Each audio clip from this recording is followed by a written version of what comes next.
कहानी की शुरुआत होती है स्पेस से, जहां एक space shuttle out of control होकर धरती की तरफ तेजी से बढ़ रहा है और थोड़ी ही देर बाद वो स्पेस शटल क्रैश हो जाता है। और तभी हमें पता चलता है कि 4 एलियंस उस स्पेस शटल से लाए जा रहे थे, जिसमें से एक वहां से गायब है। अगले ही सीन में हम देखते हैं कि वो एलियन लोगों के अंदर घुसकर उन्हें कंट्रोल कर सकता है। अब आगे हम सीधा पहुंच जाते हैं सैन फ्रांसिस्को शहर में, जहाँ एडी अपनी गर्लफ्रेंड एनी के साथ रहता है। जहाँ एडी एक जर्नलिस्ट है और एनी लाइफ फाउंडेशन नाम की कंपनी के साथ काम करती है। इसके बाद हम देखते हैं कि एडी का बॉस उसे कार्लटन ड्रेक का इंटरव्यू करने के लिए कहता है, जो कि लाइफ फाउंडेशन कंपनी का मालिक है। लेकिन एडी ड्रेक को बिल्कुल पसंद नहीं करता है। वो और उसकी कंपनी साइंस के नाम पर गलत एक्सपेरिमेंट करते हैं। इसके बाद हम देखते हैं कि एडी एनी का लैपटॉप चेक करता है, जहां उसे ड्रेक की कंपनी के खिलाफ सबूत मिलते हैं। अगले ही दिन एडी ड्रेक का इंटरव्यू लेने जाता है, जहां वो ड्रेक से सीधा उसके इल्लीगल एक्सपेरिमेंट्स के बारे में पूछता है, जो कि वो इंसानों पर कर रहा था, जिसकी वजह से ड्रेक उसका इंटरव्यू वहीं छोड़ देता है और एडी को वहां से जाने को कहता है। अगले ही दिन हमें पता चलता है कि एडी को उसकी नौकरी से निकाल दिया जाता है, और ना सिर्फ एडी को बल्कि एनी की भी नौकरी एडी की वजह से चली जाती है, क्योंकि एडी ने ही उसके लैपटॉप से सबूत चुराए थे। और इसी बात से गुस्सा होकर एनी एडी से अपना रिश्ता तोड़ देती है और उसे छोड़कर वहाँ से चली जाती है। वहीं दूसरी तरफ हम देखते हैं कि वो एलियन एक से दूसरे इंसान में घुसकर पूरे शहर में अफरा तफरी मचा रहा है। अब कहानी आगे बढ़ती है और हम देखते हैं एडी एक दुकान में जाता है, जिसे मिसेस चैन चलाती है। लेकिन तभी वहाँ एक गुंडा आता है, जो चैन को गन दिखाकर उनसे हफ्ता वसूली करके वहाँ से चला जाता है, और एडी वहाँ खड़ा खड़ा कुछ नहीं कर पाता है। आगे हम देखते हैं कि पिछले 6 महीने से एडी के पास कोई जॉब नहीं है और हर जगह फोन ट्राई कर रहा है। लेकिन ड्रेक इतना पावरफुल इंसान है कि उसके खिलाफ जाकर कोई भी एडी को जॉब नहीं देना चाहता है। दूसरी तरफ हम देखते हैं कि ड्रेक अपनी लैब में उन एलियंस को लेकर इंसानों पर एक्सपेरिमेंट करना शुरू कर देता है, जिसकी वजह से कई इंसानों की मृत्यु भी हो जाती है। और ये सब देखकर उस लैब की एक साइंटिस्ट डोरा डर जाती है और ये सब बातें वो एडी को जाकर बताती है। लेकिन एडी उसकी मदद करने से मना कर देता है। इसके बाद एडी एनी से जाकर मिलता है, जहाँ हम देखते हैं कि एनी अब डैन के साथ रहती है, जो कि एक डॉक्टर है। अब एडी थोड़ा सोच विचार करने के बाद डोरा को फोन मिलाता है और उसकी मदद करने के लिए तैयार हो जाता है। जिसके बाद डोरा एडी को छुपते छुपाते हुए अपनी लैब में लेकर जाती है, जहां वो उसे बताती है कि ड्रेक ने कुछ टाइम पहले एक रॉकेट स्पेस में भेजा था, जो कि स्पेस से कुछ एलियंस लेकर आया था, जिन्हें वो सिम्बियोट्स बुलाते हैं। और ये एलियंस बिना किसी के शरीर में घुसे इस धरती पर सरवाइव नहीं कर सकते हैं। इसके बाद एडी लैब के अंदर जाकर वहाँ उन लोगों को देखता है जिन पर ये एक्सपेरिमेंट किए जा रहे थे, और साथ में वो इन सब चीजों की फोटो भी खींच रहा है। तभी उसे वहाँ मारिया दिखाई देती है, जो कि उसके घर के पास ही रहती थी। मारिया एडी को उसे वहाँ से बाहर निकलने को कहती है, जिसके बाद एडी उस चैम्बर का दरवाजा तोड़ देता है और तभी मारिया उस पर अटैक कर देती है। और हम देखते हैं कि एक एलियन मारिया से एडी की बॉडी में चला जाता है। लेकिन अब वहाँ हर जगह इमरजेंसी अलार्म बजना शुरू हो जाता है, जिसके बाद एडी वहाँ से भागना शुरू कर देता है और अब सारी सिक्योरिटी एडी के पीछे लगी हुई है। लेकिन तभी हम देखते हैं कि एडी के पास सुपर पावर्स आ जाती है और अब एडी जंगल से होता हुआ खुद को बचाने की कोशिश कर रहा है। और किसी तरह बचते बचाते हुए एडी अपने अपार्टमेंट में पहुंच जाता है। लेकिन हम देखते हैं कि एडी की तबीयत कुछ ठीक नहीं है, उसे बहुत ज्यादा भूख लग रही है। तभी एडी को अपने अंदर से एक आवाज सुनाई देती है, जिसे सुनकर वो डर जाता है।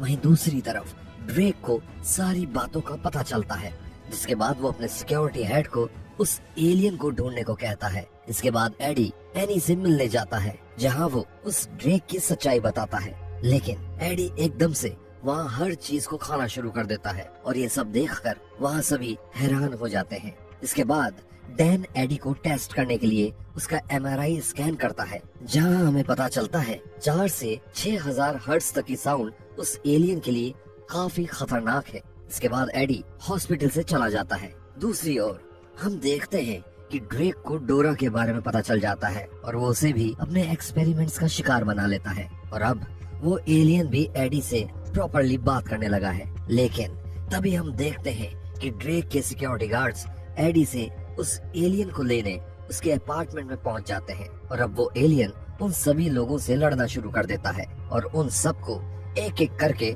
धूल चटाना शुरू कर देता है।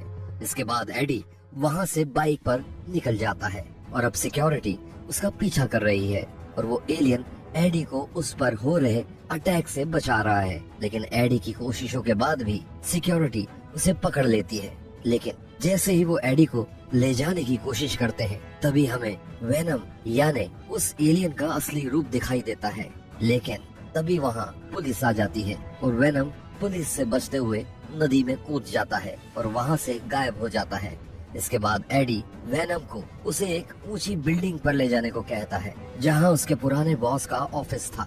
जिसके बाद एडी अपने बॉस के लिए अपना फोन वहाँ छोड़ता है जिसमें ड्रेक के खिलाफ सारे सबूत मौजूद थे। इसके बाद एडी वहाँ से जा ही रहा होता है लेकिन तभी उसे रोकने वहाँ आर्मी आ जाती है और एडी वेनम बन जाता है। इसके बाद आर्मी वेनम पर अटैक कर देती है लेकिन वेनम पर आर्मी की एक भी गोली का कोई असर नहीं होता है। जिसके बाद वेनम भी एक एक करके सबको ढेर करना शुरू कर देता है और आखिर में जब वेनम एक इंसान को खाने ही वाला था तभी हम देखते हैं कि वहाँ एनी आ जाती है और पहली बार वेनम को देखकर वो डर जाती है। तभी वेनम एनी को बताता है कि वो और कोई नहीं बल्कि एडी ही है और वो उस एक एलियन से इन्फेक्टेड है। जिसके बाद एनी एडी को डैन के हॉस्पिटल में लेकर जाती है। दूसरी तरफ हम देखते हैं कि एक दूसरा एलियन अलग अलग लोगों से होता हुआ एक बच्ची के थ्रू ड्रेक के लैब में पहुंचता है। जिसके बाद वो एलियन आखिर में ड्रेक के अंदर घुस जाता है। इसके बाद हम देखते हैं कि एडी और एनी हॉस्पिटल पहुंचते हैं जहां डैन एडी को बताता है कि वो एलियन उसे अंदर से मार रहा है और तभी वेनम डैन पर अटैक कर देता है। लेकिन एनी उसी समय एमआरआई मशीन को ऑन कर देती है जिसकी तेज साउंड की वजह से वेनम एडी के शरीर से बाहर आ जाता है और वो लोग उस रूम का गेट बंद कर देते हैं जिसकी वजह से अब वेनम उस रूम में बंद हो जाता है। लेकिन थोड़ी ही देर में वेनम एक एसी वेंट के थ्रू उस रूम से बाहर चला जाता है और वेंट से होता हुआ वेनम अब एक कुत्ते में घुस जाता है। वहीं दूसरी तरफ डैन जैसे ही हॉस्पिटल से बाहर जा रहा था कि तभी वहाँ ड्रेक की सिक्योरिटी आ जाती है और उसे वहाँ से ले जाती है और ये सब होता हुआ वो कुत्ता देख लेता है। अगले सीन में हम देखते हैं कि ड्रेक एडी से वेनम के बारे में पूछता है जिसका जवाब देते हुए एडी उसे कहता है कि उसे नहीं पता कि वेनम कहाँ है। तभी एडी को पता चलता है कि ड्रेक के अंदर भी वेनम जैसा एक एलियन है। इसके बाद हम देखते हैं सिक्योरिटी एडी को जंगल में लेकर आती है ताकि वहीं उसे मार सके। लेकिन तभी हम देखते हैं कि एकदम से सिक्योरिटी का एक एक मेंबर वहां से गायब होने लगता है और हमें पता चलता है कि वेनम एनी की बॉडी में घुसकर एडी को बचाने आया था। जिसके बाद वेनम एडी को बताता है ड्रेक के अंदर का एलियन का नाम रायट है जो कि एक बहुत शक्तिशाली एलियन है और वो उस रॉकेट को स्पेस में ले जाकर उसके जैसे लाखों एलियंस को धरती पर लाना चाहता है। वेनम एडी को ये भी बताता है कि अगर ऐसा हुआ तो धरती पर हर जगह एलियंस ही एलियंस होंगे। इसके बाद वेनम और एडी दोनों रायट को रोकने निकल जाते हैं।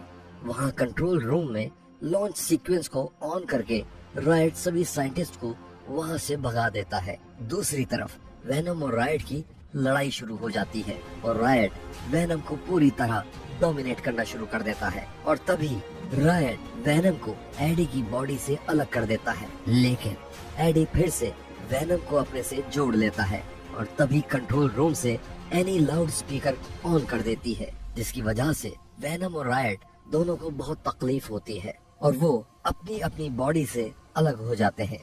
जिसके बाद ड्रेक और एडी में फाइट शुरू हो जाती है लेकिन एडी ड्रेक को उस प्लेटफॉर्म से नीचे फेंक देता है। लेकिन जैसे ही एडी मुड़ के वापस जा रहा होता है कि तभी रायट ड्रेक के साथ जुड़कर उसे पीछे मार देता है। जिसके बाद रायट उस स्पेसशिप के अंदर बैठ जाता है और स्पेसशिप वहाँ से चलना शुरू हो जाती है। लेकिन तभी वहाँ वेनम आकर फिर से एडी से जुड़ जाता है और वेनम उस स्पेसशिप को नष्ट कर देता है, जिसकी वजह से वहाँ एक बहुत बड़ा धमाका होता है और रायट उस आग से जलकर खत्म हो जाता है और वेनम एडी को उस आग से बचाता हुआ उसके साथ पानी में कूद जाता है, जिसके वजह से एडी इस एक्सीडेंट से बच जाता है। फिल्म के आखिर में हमें पता चलता है कि वेनम अभी भी एडी के साथ ही है, जहां वो वेनम को बताता है कि वो हमेशा बुरे लोगों पर ही अटैक कर सकता है, ना कि अच्छे लोगों पर। आखिर में फिर से एडी मिसेस चैन की दुकान में जाता है, जहां फिर से वही गुंडा उन्हें लूटने की कोशिश करता है, लेकिन इस बार वेनम उसे ऐसा डराता है कि वो वहां से भाग जाता है और यहीं इस फिल्म का अंत हो जाता है। तो ये थी वेनम फिल्म की सारी कहानी।